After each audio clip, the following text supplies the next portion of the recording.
Mga payo sa mga naiinis at nalulungkot sa kanilang buhay. Lahat naman tayo ay may kanya-kanyang problemang dinadala. Huwag tayong magpatalo sa problema. Gawin nating mas makabuluhan ang buhay natin dito sa mundong ibabaw. Madami mang pangyayaring hindi inaasahan sa nagdaang taon at sa kasalukuyan ipagpatuloy natin ang mga hakbang ating nasimulan. Natural na sa ating mga tao ang malungkot at minus dahil sa mga bagay at pangyayari sa araw-araw na pamumuhay. Ito ay reaksyon natin sa mga hindi magandang pangyayari na hindi natin inaasahan. Ang mga dahilan ng ating pagkalungkot at pagkainis ay matatapos at mawawala din balang araw. Huwag tayong panghinaan ng loob bagkus ay panatilihin natin ang pagkakaroon ng masiglang puso at isipan. Narito ang ilang payo para sa mga nalulungkot at naiinis sa buhay. Una, lagi mong tandaan na hindi ka nag-iisa. May mga taong nakahandang tumulong sa iyo kapag ikaw ay nangailangan. Humingi ka ng tulong sa kanila. Huwag kang mahiya o mag-atubili upang masolusyonan mo agad ang iyong problema. Nariyan ang iyong pamilya, kaibigan at mga kakilala. Sigurado ako na isa, dalawa o higit pa sa kanila ay nakahandang tulungan ka sa oras ng iyong pangangailangan. Ipaalam mo sa kanila ang iyong problema upang matulungan ka dahil hindi naman sila manghuhula o di kaya ay may kakayahan na alamin ang iyong problema nang hindi ikaw mismo ang magsasabi sa kanila. Pangalawa, hindi lang ikaw ang nakakaranas ng kalungkutan at pagkabugnot sa buhay. Lahat tayo ay nararanasan ang bagay na yan. Kailangan lang natin tibayan ang ating kalooban at huwag agad sumuko sa mga hamon sa buhay.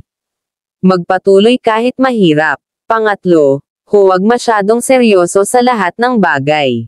May magbagay at pangyayari na kailangan natin ang sense of humor.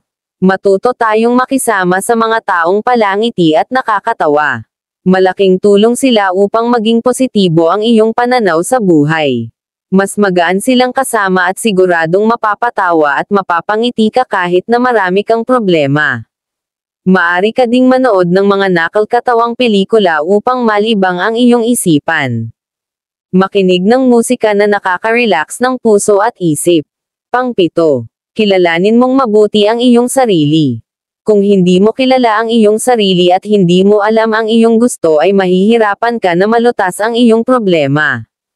Dapat alam mo ang mga bagay na makakapagpasaya sa iyo ngunit alalahanin mo na pa rin na ang tunay na kasiyahan ay nagmumula sa katotohanan at tamang paraan. Iwasan mong makasakit ng damdamin ng ibang tao upang lumuwag ang iyong pakiramdam. Ang mga nagbibigay ng inis at lungkot sa iyo ay pansamantala lamang. Ang mga problema ay mayroon ding hangganan kahit gaano pa yan kahirap. Lahat ng yan ay mayroong katapusan. Pangwalo, huwag husgahan ang iyong sarili. May mga pagkakataon na hindi tayo nagiging masaya dahil hinuhusgahan na agad natin ang ating sariling kakayahan. Minsan naiisip natin na hindi natin kayang abutin at gawin ang isang bagay dahil mayroon tayong duda sa ating sariling kakayahan. Sa bandang huli nagsisisi tayo dahil hindi natin sinubukan. Pangsyam, magtiwala sa magagawa ng Diyos sa iyong buhay. Magdasal palagi upang gabayan ka ng Diyos sa lahat ng iyong mga hakbang na gagawin araw-araw. Huwag kalilimutan na sa kabila ng lahat na mapait at hindi magandang mga pangyayari ay mayroong bagong pag-asang naghihintay. Ang mga problema natin ay lilipas lamang. Magkakaroon din tayo ng katahimikan sa ating mga puso at isipan. Gawin nating inspirasyon ang ating mga mahal sa buhay ang ating asawa, mga anak, mga kapatid, magulang, at mga kaibigan. Pahalagahan natin ang ating mga sarili at huwag nating sayangin ang mga oras sa mga bagay na walang kapaki-pakinabang. Magpasalamat tayo sa lahat ng biyayang ating natatanggap. Ang paggising natin tuwing umaga ay napakalaking dahilan para maging masaya tayo. Binibigyan tayo ng pagkakataon araw-araw na makagawa ng mabuti at makasama ang ating mga mahal sa buhay.